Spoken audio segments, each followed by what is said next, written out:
子呀喂哟，椅子呀喂哟，实在是道杆子长得高啊，长呀长得高。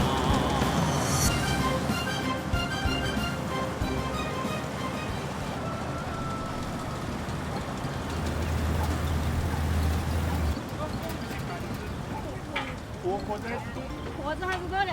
哎呀，慢点，慢点，慢点。我有声音了。哎，好好好好好好好.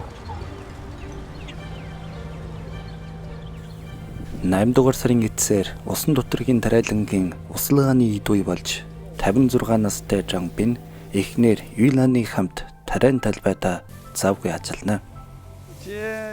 За энэ жил ургуут дажгүй. Санаанаас илүү байна. Сайн ургасан байна. Жамбинийх усан доторыг бузад тармилын нийт 47 газар хариуцсан авч өрхийн бизнес эхлүүлжээ. 16 жилийн өмнө тэднийг зөвхөн 0.1 га тариан талбайтай байв. Энэ их өөрчлөлт нь хятадын засгийн газраас үр тариаг худалдан авах хамгийн доод үнийн бодлогыг тогтоосонтой холбоотой юм а. Ингэснээр тариачид үр тариахан худалдаж чадахгүйд санаа зовхоо болсон юм. Жангбинийг тэр цагаас тосгоныхоо сул газрыг түрээсэлж газар тариаланга өргөжүүлжээ.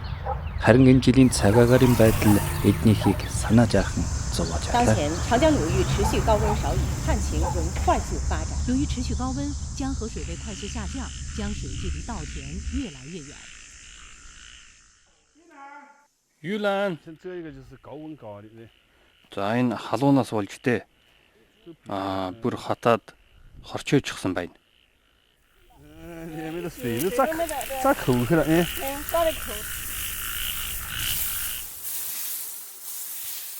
Энэ зүүн хэд хадах тухай цагаагаарын анхны сэрэмжлүүлэг гарснаас хойш ган хүрээ цагаагаар бараг 60 хоног үргэлжилж байна. Газар тариалан эрхлэгчдийн хувьд усан доторыг хатаж хорчойхийг харах шиг хэцүү юм байхгүй.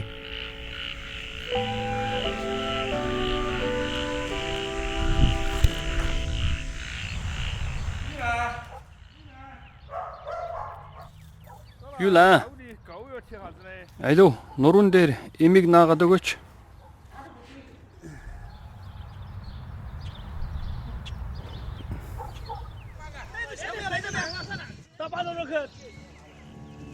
Ган гачгийг зохицуулахар тухайн нутгийн захиргаа шуурхай арга хэмжээ авчээ.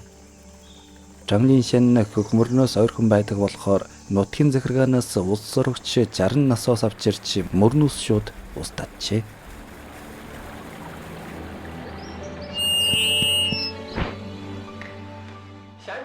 Иргэдээ захиргаанаас газар тариалан руу ус татж байна. Бүгд тариан талбайд очоорой.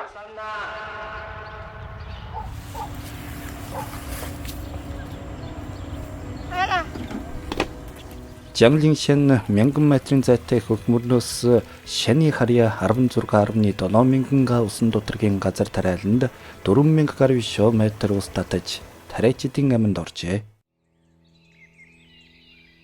30 хоногийн дараа усан доторгийн үргэц сэргийж тариачид засгийн газрын нөхөн улууртайгаар худалдан авсан том оврын машин механизмаар ураг заахураж эхлэв. Хэдийгээр өмнөх жилүүдийг бодвол хэд хоног хойшилсан боловч Жангбин газар тариалангаас 300 гаруй мянган юанийн орлого олжээ.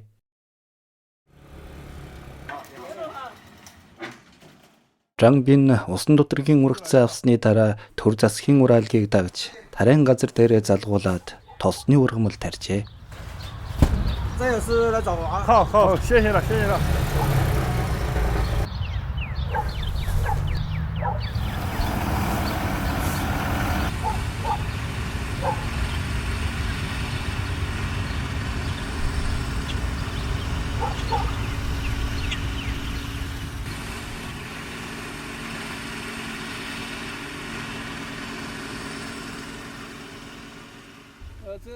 Энэ тарагдж байгаа 80% газар нь минийх.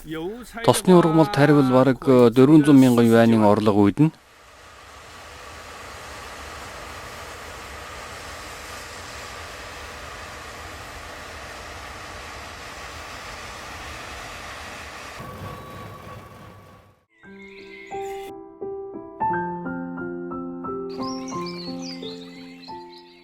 Жангбин элбэг ургац авахыг харсан тосгоны иргэд бөгөөд түүнээс туршлага судалж жилд 2 төрлийн тармал сэлгэж тариалах болжээ. Газар тариалангийн ажил эрхлэлтэд гарчсан Жангбин өөрийн амьдралаа өөдөн татснаар барахгүй нутгийн олныхоо үлгэр дуураал болсон юм.